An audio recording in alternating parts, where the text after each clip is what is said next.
Hoy estamos con este portal al universo. Algo así como que la humanidad siempre se hizo preguntas que aún no tienen respuestas. Bueno, nosotros vamos a tratar de acercarles algunas respuestas cuando miramos para arriba, al cielo comúnmente. Para eso está Jaime García con nosotros. Bienvenido a Calentísima Ciudad. Bueno, un placer como siempre estar contigo y con ¿cómo es que me dijiste? ¿Los caretas? No, digo. No, no son los caretas. Los habitantes de Calentísima Ciudad. No, vos me habías dicho, ¿cómo se dice? Streamers, eso, no me sale la palabra, tengo que acostumbrarme. En realidad los streamers somos nosotros que estamos streameando. Ajá. Y ellos serían streamers también, porque están viendo a los streameadores. Exacto, perfecto. Antes que nada, Jaime, tenemos un tema pendiente. Sí, señor. Que son las estrellas se caen. Pero antes, yo quiero presentarte de algún modo, porque siempre digo que son nuestro amigo multi o polifacético, ¿no? Pero leyendo tu libro Amalgama, que me obsequiaste, para que veas que uno lee estos libros, qué bueno, de principio a final, me encontré con lo que escribe Javier Godet en este libro, que es como el prefacio, ¿no? Así es. El prólogo de este libro. Uh-huh. Y él dice que, con respecto a tu persona, me gusta pensarlo como un hacedor, entre cálculos de energías cuánticas, agujeros negros y corrimientos hacia el rojo. Él vendimia sus vides, elabora su vino, que hemos probado y doy fe, conduce su turno de agua al horario que le toque, cuida sus ciruelas, yo voy a agregar acá, cosecha sus aceitunas, endulza al barrio con sus mermeladas, y hay mucho más, claro. Ser padre, abuelo, compañero, educador, director del Instituto Copérnico, organizador de fiestas de estrellas, el Star Party, y repartidor de esperanzas, y además, agrego yo, nuestro amigo. Por eso es multifacético nuestro amigo Jaime. Esto explico por algunos comentarios recibidos. Bueno, enhorabuena, siempre, como dice. Por cierto, es un libro, Amalgama, que todos deberían tener en su biblioteca, con aquellos que quieran inclusive aprender a leer en portugués. ¿no? También, sí, señor. Porque todos los poemas están en castellano, además de unas imágenes de la artista local, Mancino. Uh-huh. Los poemas están en castellano y en portugués. Yes. Ahora sí, a lo que nos ocupa mi querido Jaime. ¿Cómo no? Las estrellas se caen.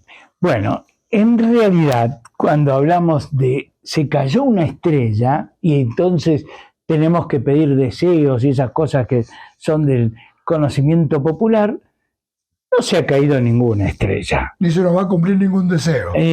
Por supuesto que no.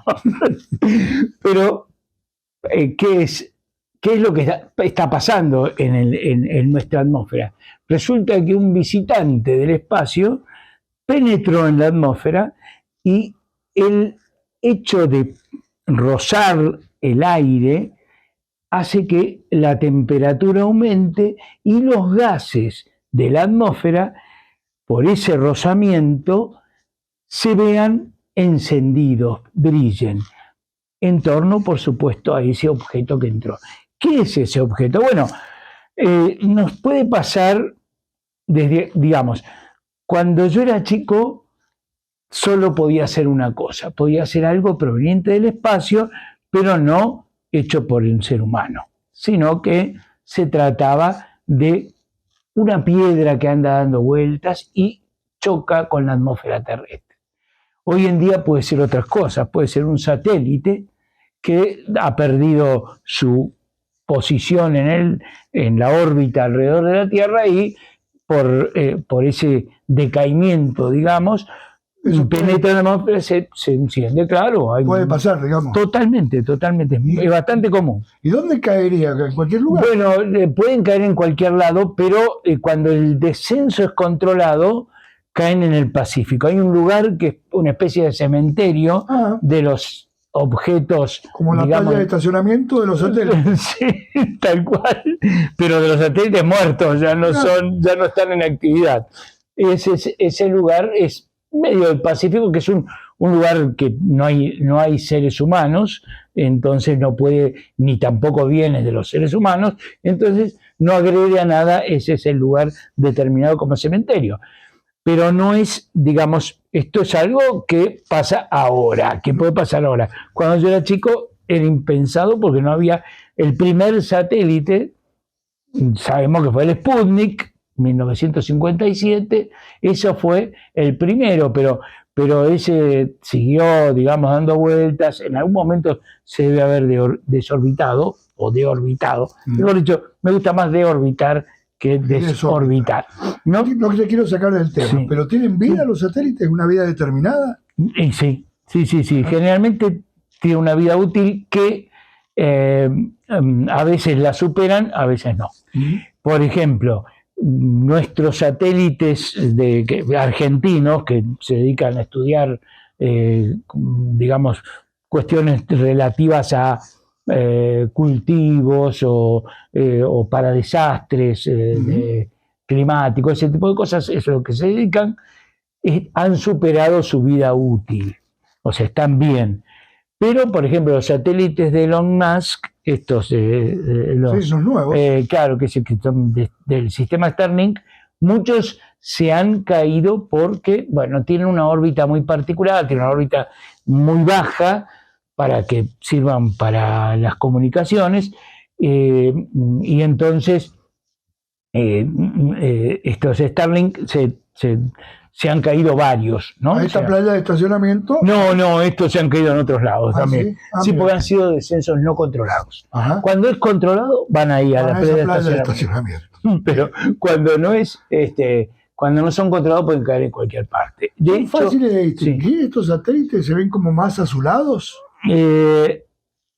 Todo depende de cómo estén, de cómo sea el combustible, sobre todo. Ajá. Si tienen combustible propio, hay algunos que ya no tienen combustible, o sea, por eso son los que no tienen descenso controlado, y los que, digamos, no tienen combustible, bueno, tienen que ver con qué es lo que se quema, que puede ser la circuitería, puede ser algún elemento del panel solar.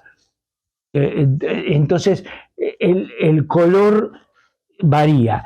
Yo, por ejemplo, tuve la oportunidad de ver el reingreso controlado de una nave china, que en realidad era un intento de estación o algo por el estilo, bueno, que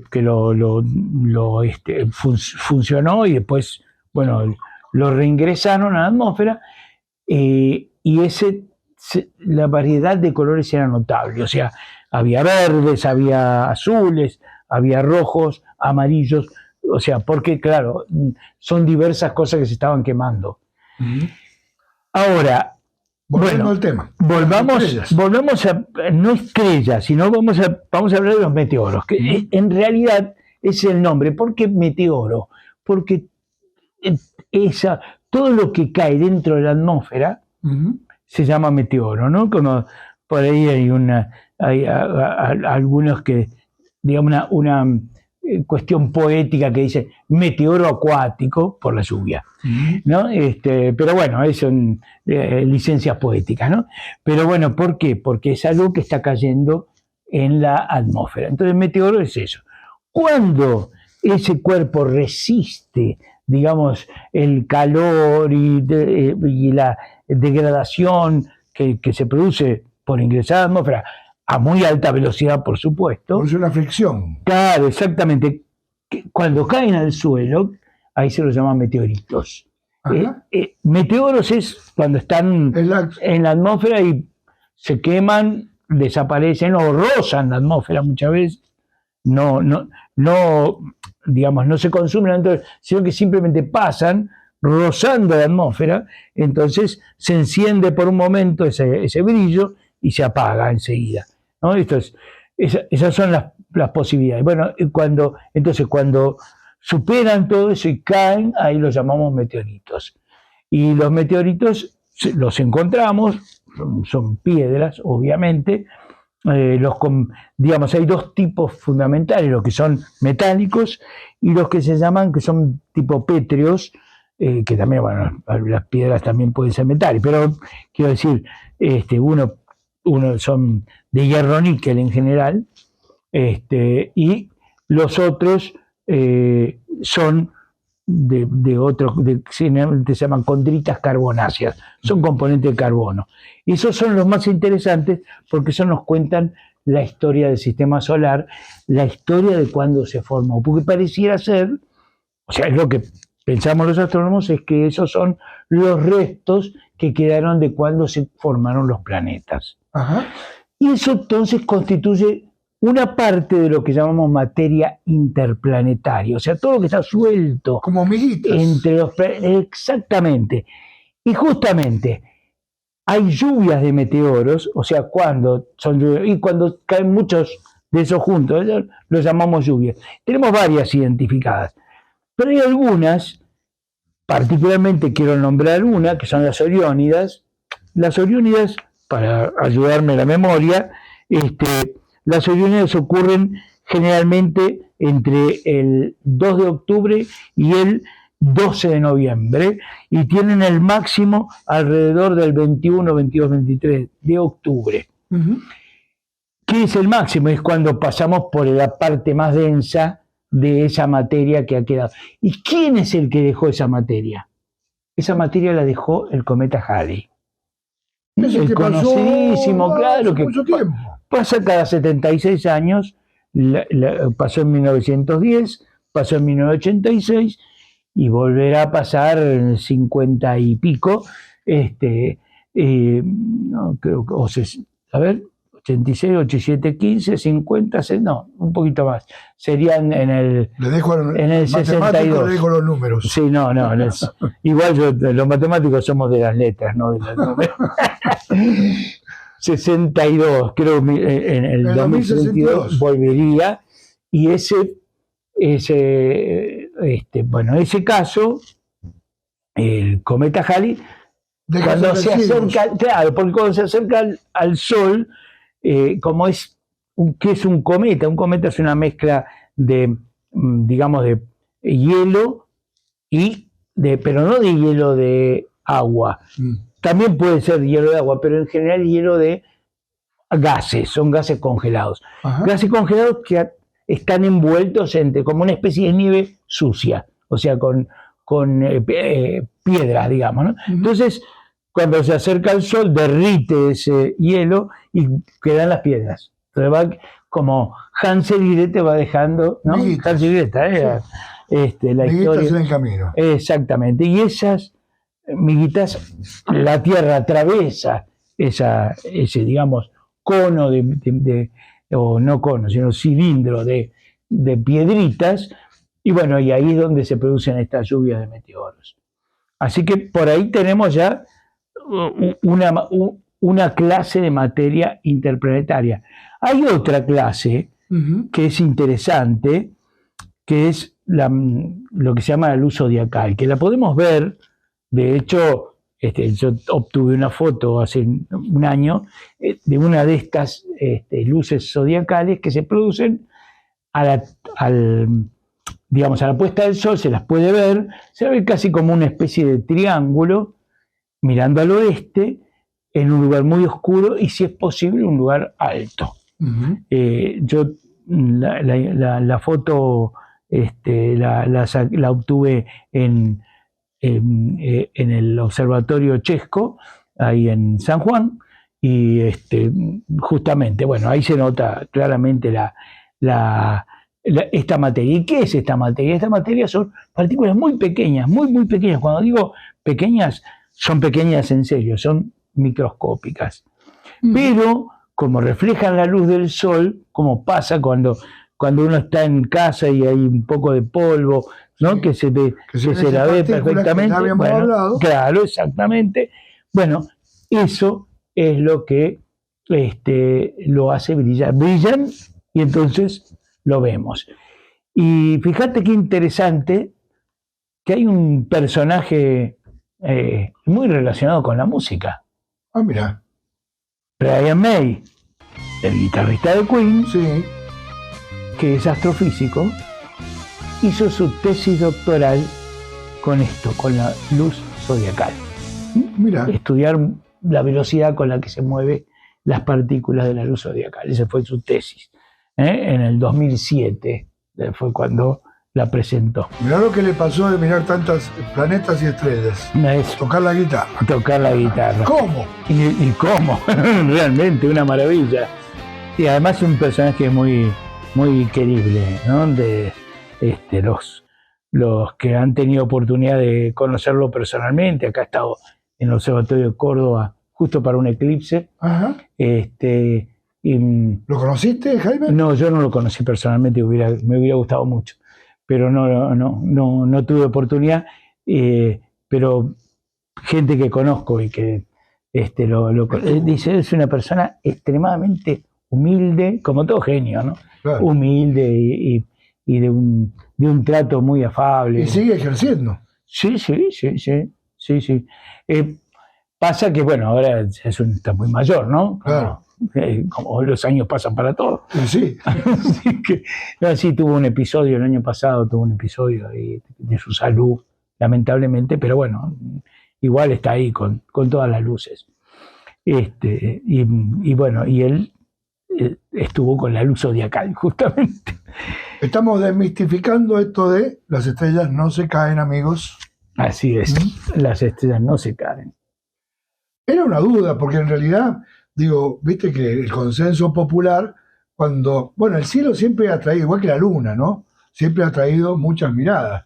Siempre poéticamente se dijo, ¿cuántas miradas tiene la luna? ¿Cuántos deseos encierra la luna? ¿No? Claro, totalmente. Y porque la luna además tiene una atracción particular, porque la percibimos a la noche. Ella puede estar en el día, anteayer o ayer. Publiqué toda la semana. Una foto, publiqué una foto justamente de... Yo la miro en el oeste. Claro. En nuestro oeste está la luna matinal. Claro, exactamente, tal cual. Que es cuarto menguante. Es cuarto menguante, sí señor, tal cual. Pero bueno, lo notamos más la presencia en la noche. Y en la noche, como no tienen que rivalizar con el sol, entonces se adueña de la noche. Y es más, para quienes hacemos astronomía, cuando está muy brillante la luna es casi que entorpece, ¿no? Pero igual tiene su belleza, ¿no? Es impresionante. ¿Ha crecido la luna, Jaime? No. La luna es más, se está alejando de la Tierra, muy poquito, pero se aleja, metros por año, pero se aleja. En algún momento estuvo muy cerca de la Tierra hace millones de años, claro, y probablemente no es probablemente, con certeza, es la culpable de que el día tenga 24 horas ahora. Ahora. Claro, antiguamente el día era mucho más corto y eso ocasionaba que la vida en la Tierra fuese distinta, ¿no? Es decir, que eso no me alcanza el tiempo, también es un mito. Es un mito. Pero no es un mito, en realidad tiene que ver con cómo vivimos, ¿no? Cuando yo era chico, las siestas eran interminables. Yo me acuerdo que escuchaba programa, digamos, tipo adolescencia, quiero decir, escuchaba el programa del Negro Martínez. No sé si te acordás. Sí. Maravilloso que las pausas. El show del minuto se llamaba. El show del minuto. Y era hermoso ese programa, y ese programa duraba de las 2 a las 6 de la tarde, sí. ¿no? Pero parecía eterno, tantas cosas que el negro Martínez abordaba, entre otros temas de astronomía muchas veces, y él abordaba y era realmente súper entretenido, además de lo que sabía de música, ¿no? ¿Sabes por qué se llamaba el show del minuto? No me acuerdo. Porque cada vez que finalizaba un tema, él en un minuto hacía una síntesis del tema. Mirá, ese era su show. Claro, exactamente. Mirá, no recordaba para nada, a pesar de ser Porque era un programa tan largo, ¿sí? Que tenía diversos temas. Sí, sí. Cada uno de esos temas, él hacía como una reseña, claro, una síntesis en un minuto. En un minuto. Sí, sí. Iba tomando apuntes mientras hacía la entrevista, ¿no? Claro, no, sí. Muy bueno. Y respetaba los silencios como nadie, ¿no? Como nadie, un genio, ¿no? Realmente, muy bueno. Nunca me gustó en la tele. Él nunca pudo hacer un programa como estás haciendo vos. No. Él lo hacía más. Ojalá fuera como el peruano parlanchín. Sí, era su apodo. El apodo, sí, señor. Sí. Un genio. Volvamos a lo nuestro. Sí. Entonces, estábamos hablando de que Brian May basó su tesis de astronomía en esto. En la luz zodiacal. Que vos nombraste como luz zodiacal. Bien. El fenómeno se produce exclusivamente por reflejar la luz del Sol esas partículas. ¿De acuerdo? Uh-huh. O sea, no es Esas no caen. Qué bueno que retomamos el tema para que esto quede claro, porque evidentemente no estaba claro. Tu pregunta es muy pertinente. Y sí, estas no caen, son materia que está entre los planetas. Por eso la asocié con los meteoros, no por ser un fenómeno similar, sino por ser otro fenómeno asociado a materia que está entre los planetas. No Bien. tiene nada que ver con los planetas, sino que está entre los planetas. Ahora, ¿qué podría tener que ver con los planetas? Y que todo esto seguramente es lo que resta de la formación del sistema solar. Y en un próximo programa me gustaría abordar justamente cómo se forma un sistema solar, o sea, cómo se forma una estrella, ¿no? Porque al fin y al cabo el Sol es una estrella. Sí, ¿no? ¿Así? Es un tema más que apasionante. El otro de los temas, antes de cerrar, ¿vamos a cerrar con una poesía? Sí, por supuesto. Bien. Pero antes de llegar a la lectura, cuando vemos esas estrellas que aparentemente para el común de la gente se caen, siempre las vemos a lo lejos. Nunca las vemos que caen sobre... Menos mal. Claro, porque deben ser objetos bastante grandes. Sí, en realidad hay de todos tamaños. O sea, hay, pero los peligrosos, digamos, son aquellos grandes, porque resistirían el paso por la atmósfera y llegarían al suelo. Hay casos de meteoritos que han provocado daños. Hay, digamos, de los meteoritos pequeños, hay un caso, por ejemplo, de un señor que le cayó en el baúl del auto. Mira.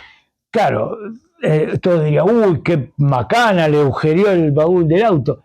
Pero vete aquí que ese señor vendió ese capó del auto por una fortuna y podía comprarse varios. ¿Y el meteorito? El meteorito era una piedrita mínima, pero alcanzó suficiente como para perforar el capó. Ahora, ese efecto luminoso, tan magnífico, porque es magnífico, es como un destello sublime casi, es que sigue en el espacio eso. Generalmente. Hay varios casos, o sea, uno puede ser que siga en el espacio, que se funda totalmente en la atmósfera o que caiga.